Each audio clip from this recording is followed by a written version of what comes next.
then he makes his descent down into Area 3. So what is that? The Courtyard.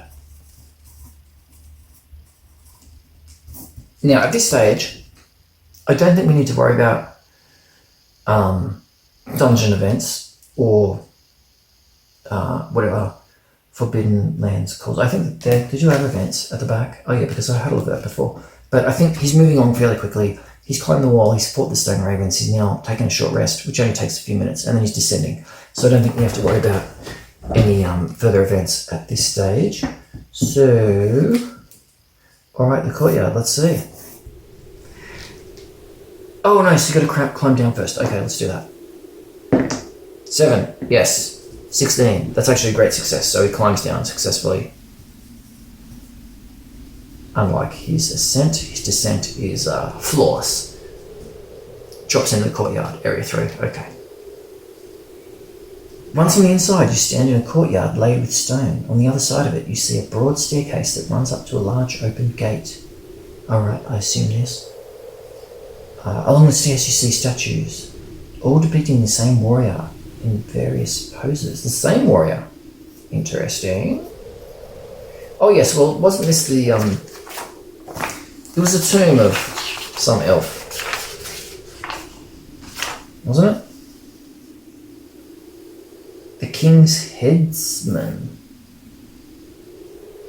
I don't know if Namteral. Oh yes, Namteral is the headsman. Okay, of the Winter King. Okay. Oh, so this is not the Winter King's tomb. It's the headsman's tomb. So presumably, these statues all depict him. All right.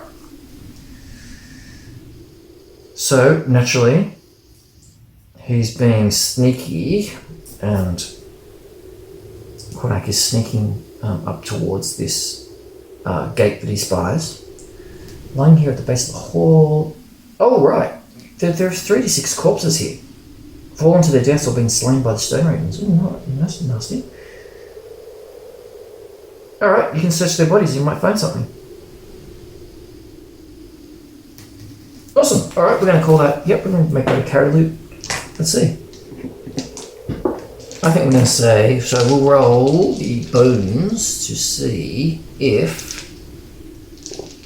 we're going to say it's likely then. I mean, I don't know what the 5+ is and all that. We're just going to say it's likely. Yes, there is. There is some kind of, because this is the Hammer of Judgment, the different coloured die, so it trumps the no. So it's a yes, there is. We don't really need to worry about the fortune. And there is some kind of carry loot here. Actually, there we go. We will take that fortune actually, and we will say that it is a carry loot B instead of a carry loot A. So let's go to the tables. Awesome. What does he find on these, on the dead skeletons? D100. 72. So let's go left to right. 72 gold pieces. Oh, he was some of the digits. Nice. So he's got 9. He finds 9 gold, and in Argosa, 1 gold equals 10 silver. So he's got 9 GP. It's a carry loot B. So that's actually a pretty sweet find. Okay, thank you. That's a decent little pickup there. Okay. Alright, and then otherwise, I guess we're moving on. So, I actually don't know where to go from here. So, it doesn't really, so once you go through this, across this bridge, and you hit the gate, then I suppose you just are able to go in, and 4 is this internal structure, from the look of it. Okay, so he's looking into the gate. So he's always sneaking, I assume. He's sneaking. It's in the day, he doesn't need torch or anything at this stage. Passes through the gate here into the keep, I guess, or tomb proper. Looks like a temple. Is it a temple? His own keep. It's some kind of, I don't know, it's some kind of tomb keep. Alright, anyways, he gets in. He's in this, in the area proper now. Let's see. So you gaze beyond the open gate into a complex labyrinth. Ooh, a labyrinth. Is that right? Well, that's annoying. The floor and the walls are black and shiny. You think you hear heavy breathing from deeper inside. Well, that doesn't sound good. Okay.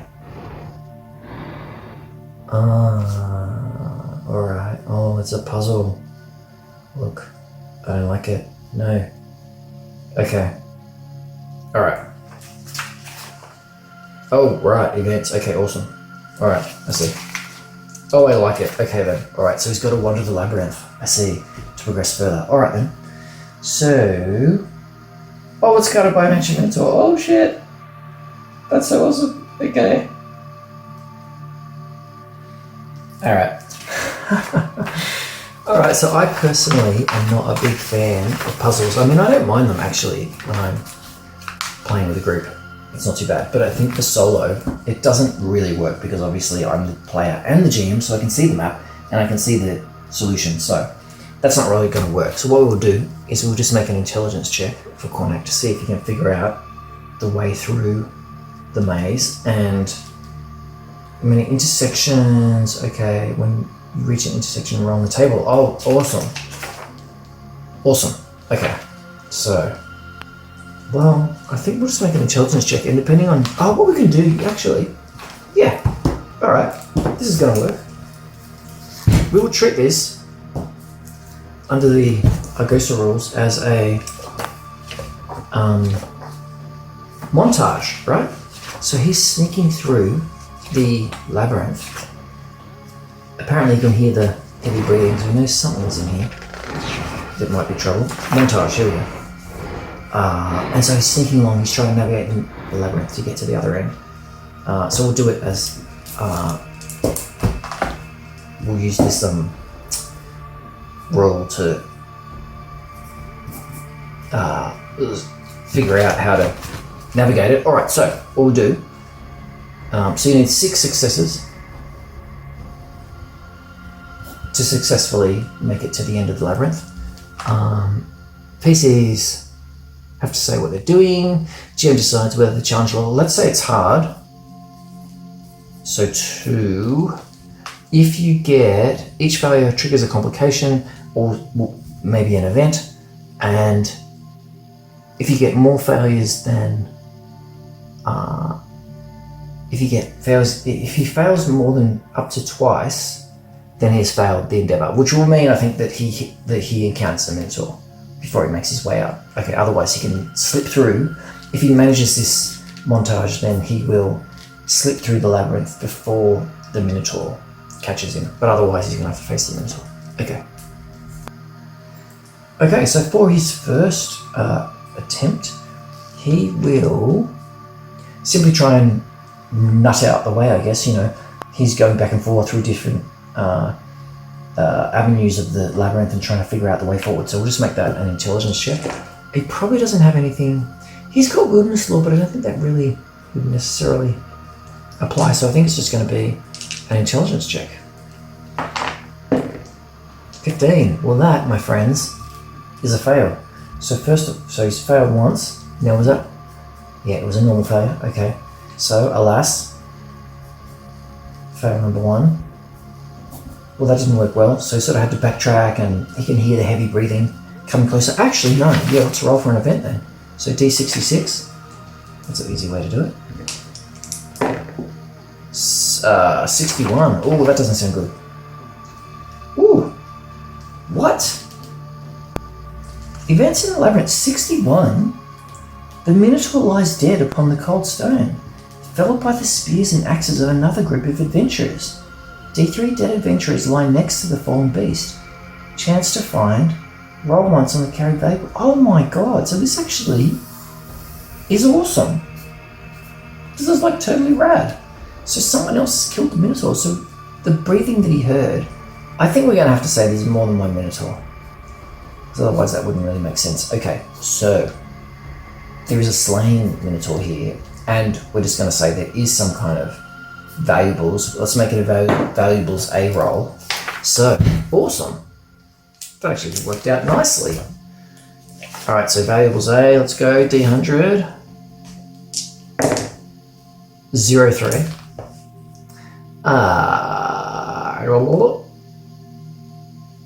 Okay. Well, not the greatest of treasures, but a 3-inch carving of a saber-toothed cat from Surat Jungle. So he gets a valuables B. It's a 10 SP. What was it? Saber-tooth. Carving. Okay. Not too bad. It's still worth XP at the end of the adventure, so even though it's not worth a lot there, it's still worth XP, which is very nice. Okay, so that is the first event, but that was a fail. So, alright, on to the second part of the montage. So this time, I think what he's going to do, he's going to try and cheat and just climb over these, walls on the labyrinth. I can't see why he couldn't. Oh no, I see you go down underground, so there's a ceiling, I guess. You can't just climb over them. Okay, so you got to keep making your way around. Alright then. Well, let's say that he starts jogging to try and go quicker, and you can hear the breathing of the minotaur somewhere around. He's trying to outrun it. So we're going to make an athletics check. A strength check, effectively. Alright, boo. That's a fail. We're going to use that reroll because he is skilled in athletics. 13 makes it. Yes, nice. Okay, so that's 1 success. Oh, he's still pretty far from 6, and we only need 1 more fail, and he's screwed. I think we're going to end up facing this minotaur. Alright, so, on the third leg, now you're not supposed to repeat your strategies in the montage, and that's easy to do when you've got a whole party. It's a little bit more difficult when you've just got the lone wolf. So I think what I'll say is that he can go back and forth. Can't do the same thing twice in a row, but he can alternate back and forth, because I think otherwise we'll run out of things to do. But what he could do, actually, is drop a rations, and that might, the minotaur might come and eat that, so it might sort of distract him. So he'll drop a rations, and I think what we'll do then, I think we could just call that a, well, actually, yeah, it's a deceptive sort of thing, so we'll do a charisma check for that. Oh, that's pretty crap, but we'll roll with advantage. Let's say, because it is actual food. I mean, well, in fact, that's right. No. In the rules, it does say you can simply decide, the GM decides whether a check is required for montages. So, GM decides whether attribute checks, if any, are required, along with any relevant skills and modifiers. So, yeah, the use of a limited resource may generate an automatic success. So we're going to say that by giving up a ration, he's going to automatically succeed. He distracts the minotaur for a round, or a turn of exploring the labyrinth. So that will count as his second success. Okay, so he's got 2 successes now. So now we're on to the next leg. So I think, well, I guess he could drop some wine as well. He's got a wine flask. It's alright. The minotaur seem to like the food, so he'll also drop the wine flask. The rum! Yes, the rum is gone. Where's the rum gone? So that will give him 3 successes, and we need to get to 6, remember? Okay, and then he will, it's been a few different strategies. We'll now just try and outrun the minotaur again, so we'll do an athletics check. 1, great success. Just a dragonbane die, but that's a 1. So now a great success counts as 2 successes. So he's now up to 5 successes. And finally, I think he's going to have to make an intelligence check to just, figure out the final exit without bumping into the minotaur. Actually, you know what we should do? We should probably roll for another event. Let's do that. Okay. Well, let's see.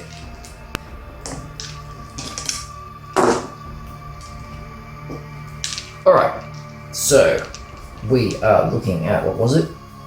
That's right, whether we should roll for an extra event. Oracle says no. The bones say no. Okay then, so we won't. So we'll just get straight on to the final intelligence check, hopefully, that will let him escape. 19, that's a fail. There's no reroll because he's got no relevant skills, so that is a fail right towards the end. So just as he, approaches the As he just gets towards the exit, the minotaur appears. Alas. Alright, I think I have to duel it out, I assume.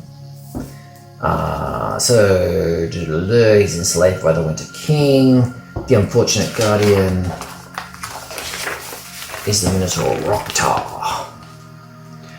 Oh, he's been here for 3,000 years. He must be sick of being here. Da-da-da. Oh, right, when he's slain, he's reborn. Oh, okay, so that makes more sense. Well, kind of. Anyway. Okay. So, it's a Minotaur battle, my friends. Alright, here we go. So, the Minotaur in the maze. Nice! What is he? AC 15? Oh, that's pretty bad.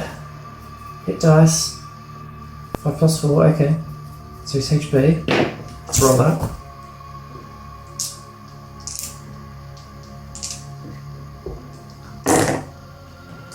Ooh, 13, 20, 21. 24 plus 4, so he's got 28 hit points. Okay, alright. Well, they shall battle it out, I guess, because I assume that we don't really get to roll anything else for this guy. I mean, a reaction, I assume we don't really get to roll that because he's supposed to be the guardian of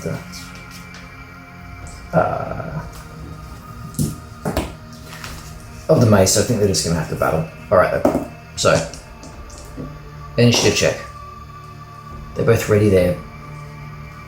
Gigantic axes, right? Axe, yep. So it's axe versus axe. Initiative, yes. 9. So,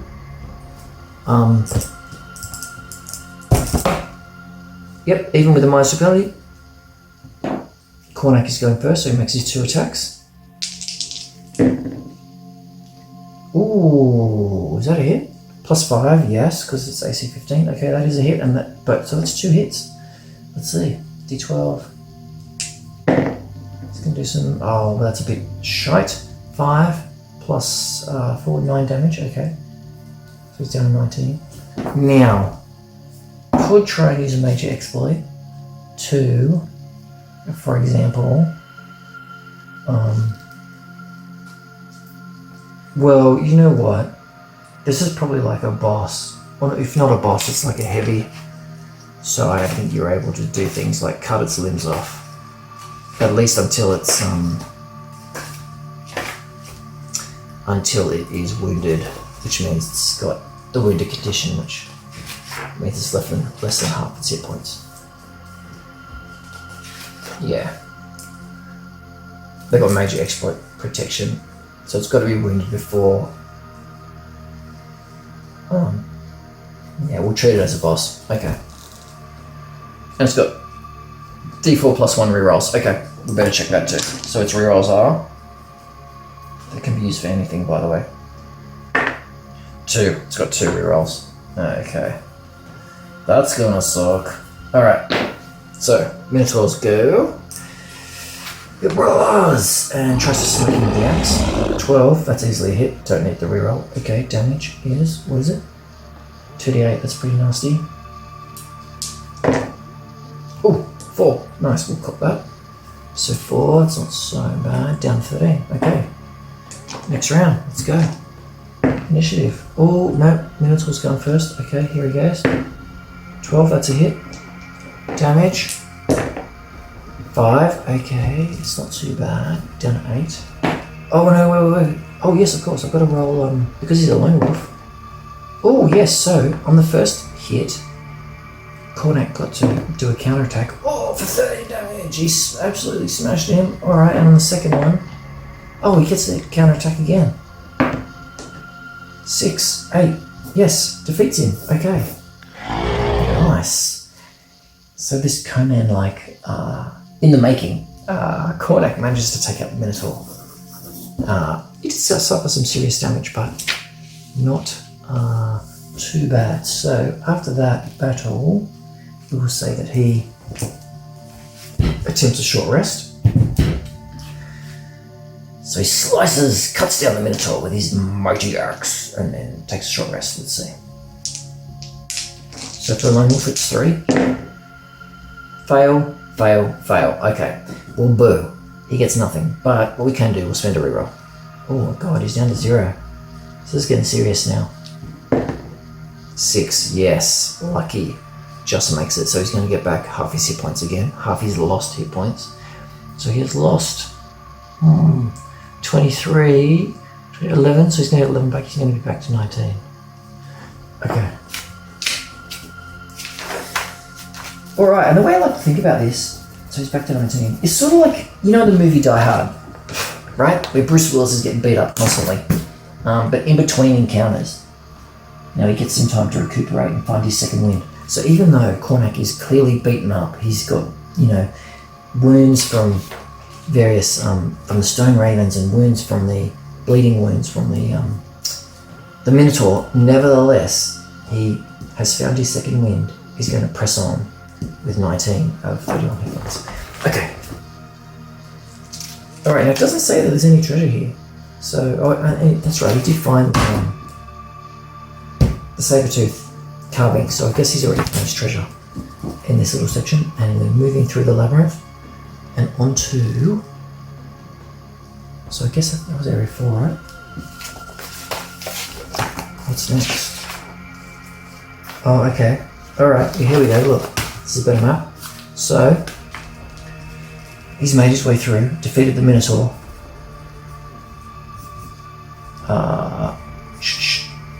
And now he's up into this little section here. I see, okay, and you can go 1, 2, or 3. So what he will do is, obviously he's still sneaking, although the battle may have, which was around this area here, might have drawn the attention of anything that's living in here, but let's, he at least sneaks up the stairs. So he finds his wounds, takes his rest, moves up the stairs, sneaks into this area, and is looking for tracks or listening for anything that might be any tells from these 3 directions. So let's see. We've got area 5, 7, and 6. Let's have a look. 5, armory, sounds like that'll be silent. 6, orchard. So you can hear some rustling from the orchard from 6 because of the swaying boughs. You can hear something coming from there. And 7, oh, there's just some great stone gates. Okay, so there's nothing coming from that way. So I think, let me see. He's here to find the enchanted weapons. He hears some kind of movement from 6, so I think he's going to say, you know what, I'm not going to go down 6 because I can hear there's something in there. There is, between these 2, it's a normal passage or this great stairway ascending. So I think it's likely that Kornak is going to go up the steps to what he hopes is, the tomb, I guess, the ultimate resting tomb. But don't know for sure, so let's see. We'll roll. So I think it's likely he's going to go up the steps, but we will see. Oh, no. And even with the reroll, no, he does not. So, oh, and some kind of negative. So, let us see. He decides, yep, he doesn't trust the steps at this stage. He's going to go east and head off into area 5. Alright, so what have we got? So in area 5 is, somewhere in here, the armory. Ooh, you step into an enormous hall where the floor is covered by freezing mist. Oh, that doesn't sound good. He doesn't like that. Sorceress. Towering above the mist are 2 pillars, each close to 10 meters tall. Okay, well that sounds bad. Well, pillars, not necessarily, I guess. But we'll see.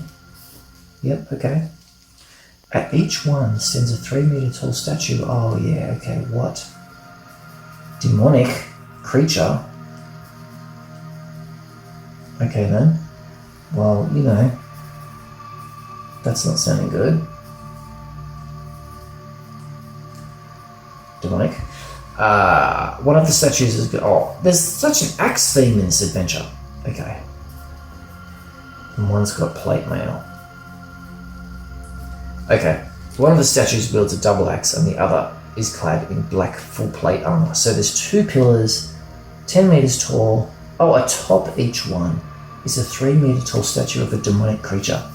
Okay, this does not sound good at all. So it says it steps into the enormous hall. I don't think so. At the moment he's just looking in.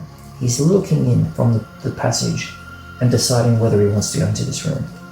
Oh, I see, okay.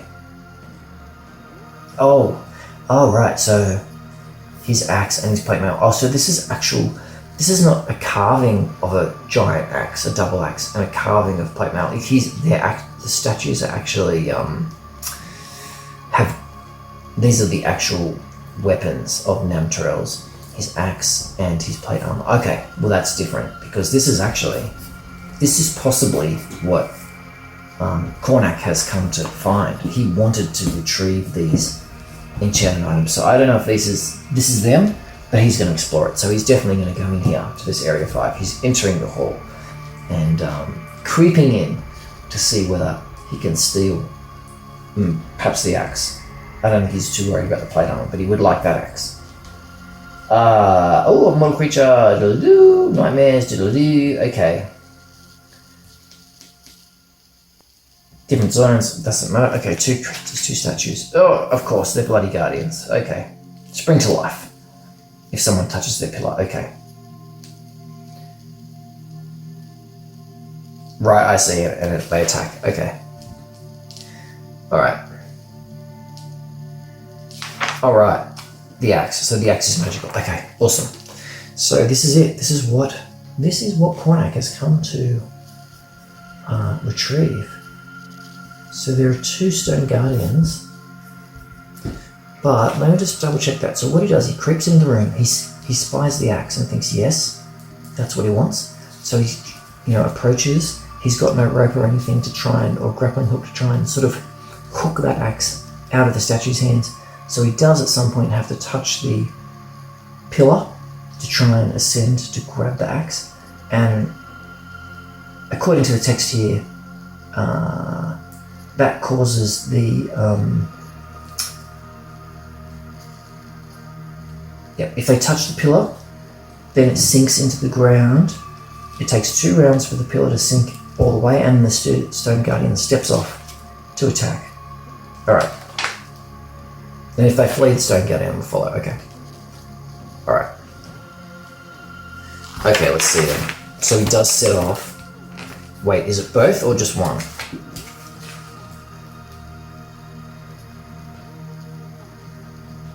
They stand on. Oh, so I think only one. So just he sets off. So one guardian comes to life. As he starts to climb the pillar, it starts sinking. He sets off this guardian. So we're just going to say there's one. He's got a couple of rounds to do something as it descends. Gets his axe ready.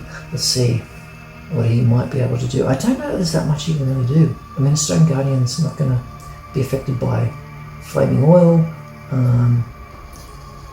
I don't think there's anything else he can really. He just sort of readies his axe and braces himself for the attack of the stone guardian. Alright, they are living statues of white marble.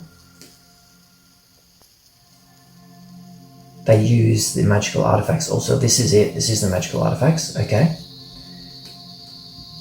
It's a double axe. Yep. Okay. Alright, now, the question is how to convert these stone guardians, their stats, into Tales of Argosa. And that question, I'm not sure if we've already done gargoyle, so I'm tempted. I mean, this is, I think, supposed to be a major sort of tomb. I'm tempted to make this thing a stone golem, which I think is extremely bad from memory. I think that's very, very bad news for poor old Kornak. But tough luck, as they say. We might be able to somehow steal the axe and nick off. So let's see, golems. Right, stone golem, here we go. So its AC is 16. Oh, that's bad. Hit dice 11 plus 3. That's so bad. Okay, hit points. Let's release HP. What is it? 11. Oh, 11, 14, 15, 18, 20, 32, 40, 47. Plus 3, it's got 50 hit points. Shit! Okay, 50 HP. And the stone golem, 60% magic resistance, that doesn't matter. 50% chance of negating non-magical weapon hits, so that's extremely bad. If both fist attacks hit, target is crushed. Save it. Alright, okay, it's pretty bad. Alright. So this is a very nasty beastie. It's got the axe. Oh, so it's swinging the axe, right?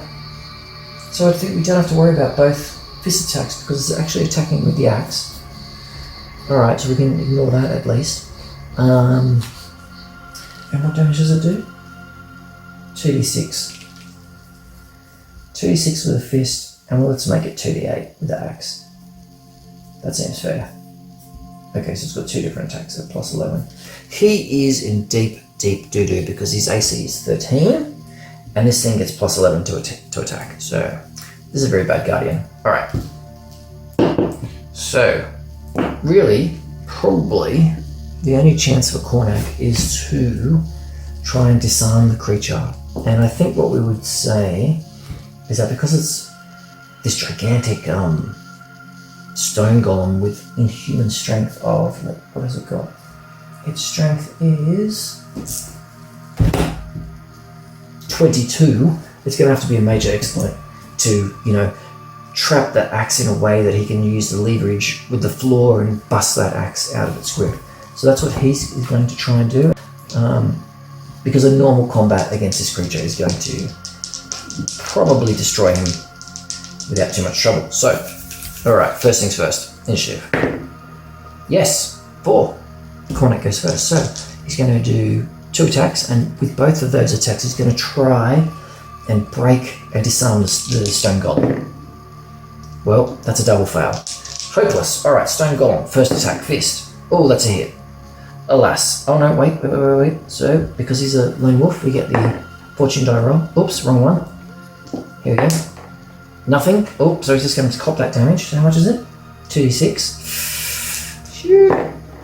7. Okay, he'll take that. Yep. He's down to 12. And second attack. Oh, that's also a hit. The last 2d8. Oh, this is nasty. 10. Okay, he's going to use his rage. Wait, how much rage? We got one. Oh, that's it. That was his last rage. Okay. He's to halve that damage. So instead of 10, he takes 5. So he's down to 7. Grits his teeth. Bears that massive blow. And now it is next round. Okay, so. Whew. Alright, well, this is what he came here for. I mean, he could run away.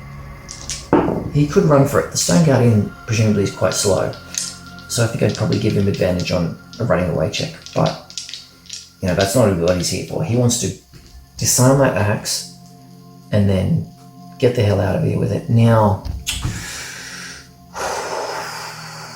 I suppose, though, that that's going to be pretty hard because he's down to 7.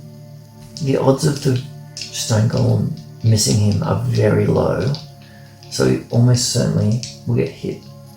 Even if he goes first in initiative and disarms it, there's still a very good chance that this beastie is going to slay him, but because his thing is just so low. So let me just double check the rules on solo. Diddly-dee. Oh no, but that's right. He's got his fortune die, so maybe not. Okay. When he takes an action in combat, he can make a bonus melee or range attack. So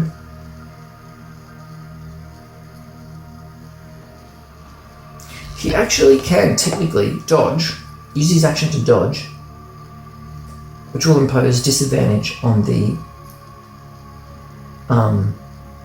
stone golem's attack, and then use the bonus melee or ranged attack to try and disarm it. Oh, I think he's going to have to do that because otherwise he almost certainly is going to be crushed by this thing. So he's dodging. Oh no, wait. Let's do initiative first. Oh my god, if he doesn't go first, actually, yeah, there's trouble. All right, so let's do. Oh, he does go first. Okay, so he's dodging, and then he gets his extra attack. He's going to try and disarm that axe. 15, so that is a hit. Thank you. So now luck save. 5, yes, he makes it, so he does. 10.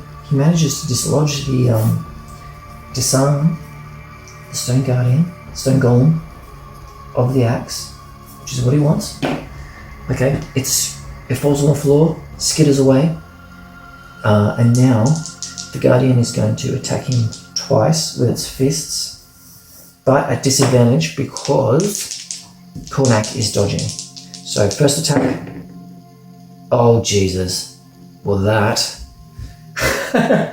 even at disadvantage, that's bad news, my friend. A natural 19. So the natural 19 for the. Oh, let's just roll damage first because that might just kill him outright. 2d8. Oh no, 4. So he's not dead. What? Okay, awesome. He's not dead yet. He's not dead yet, my friends. Okay. Where was it? I should have bookmarked that, shouldn't I? Golem. Stone Guardian. Natural 19. Blunt trauma 1d8 plus 4. Okay, let's do it. 1d8 plus 4. 5, not too bad. Blunt trauma 5. Damaged gear. A random piece of battle gear is damaged. Okay. Alright. So his battle gear will go 1, 2, 3, 4, 5. 3. 1, 2, 3. His bow. Okay. So when he's smashed by the golem's stony fist, he takes the damage and it cracks his short bow, which busts and falls off the back of his shoulder. Alright, now. Second attack, jeez. Oh, jeez. So 9. No. Doesn't matter, does it? It's just too nasty, this beastie. 9 plus 11 is way over 13. So he's hit with the second attack. Yeah, 8 damage. Gonski, my friends. 0. Oh, alas. Yeah, this stone golem is just too powerful for poor old Kornak. That is such a shame. So the axe was on the floor. He could have grabbed it, maybe and escaped. But, no. I mean, it was just too much. I mean, maybe that was too difficult of a beastie for him, really. The stone golem is pretty fucking bad. 11 hit dice. Terrible damage. Yeah, it's just a really, really nasty beastie. But I'd already used the gargoyles from before, so I didn't want to use the gargoyle stats again. And, that's how the cookie crumbles sometimes. So poor old Kornak, R.I.P. Kornak the Intoxicated. Yeah? He's probably a bit depressed after he had to get rid of his wine flask earlier, and that was the end of him. So yeah, all right. Okay, well, thank you everyone for watching. Happy to answer any questions you might have. Hopefully this was a good little diversion for you for half an hour or however long this. How long has it been going? Let me see. Yeah, that's it for now. Thanks everybody, and see you next time.